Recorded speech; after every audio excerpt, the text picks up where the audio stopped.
Hello दोस्तों, आज मैं लेकर आई हूँ आपके लिए एक नई कहानी जिसका नाम है एक फ़कीर की कहानी।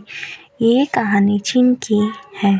चीन में एक महान फ़कीर चुआंग चाओ रहते थे। एक रात को चुआंग चाओ शमशान से गुजर रहे थे तो उनका पैर एक खोपड़ी से टकरा गया। दरअसल ये किसी अमीर का शमशान था। फ़कीर ये देख घबरा गए और उस खोपड़ी को अपने साथ अपने झोपड़ी में ले आए। उन्होंने उस खोपड़ी को अपने सामने रखा और उस हाथ जोड़कर माफ़ी मांगने लगे। जब फ़कीर को उनके जानकार लोगों ने देखा तो उन्होंने फ़कीर से कहा कि क्या तुम पागल हो गए हो जो इस खोपड़ी से माफ़ी मांग रहे हो? ये तो एक निर्जीव खोपड़ी है। उन लोगों की बात सुनकर फ़कीर ने कहा कि ये खोपड़ी जिस इंसान की है, अब हो सकता है कि वो सिंहासन पर बैठ चुका हो।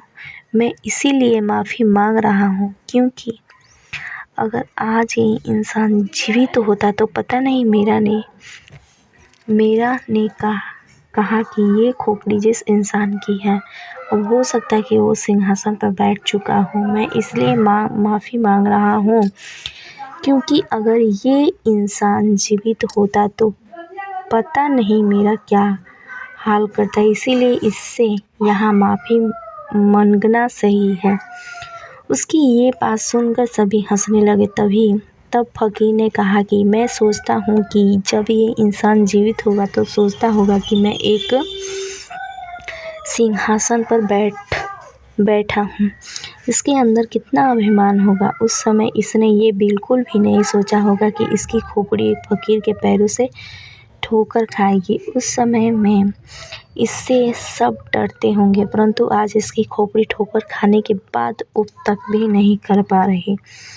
फ़कीर की ये बात सुनकर सभी हैरान हो गए। तभी फ़कीर ने उन लोगों को समझाया कि इंसान को किसी भी पद या सिंहासन का मान नहीं करना चाहिए, परंतु इस संसार में लोगों की अच्छाई को देखने वाले कम लोग और बुराई करने वाले ज़्यादा हैं।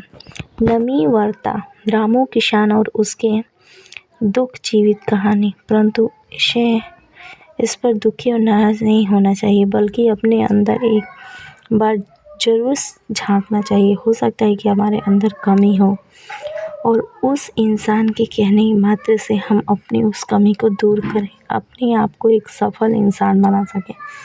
सभी लोगों को अपनी गलती का एहसास हो गया और उन्होंने उस फ़कीर से माफ़ी मांगी।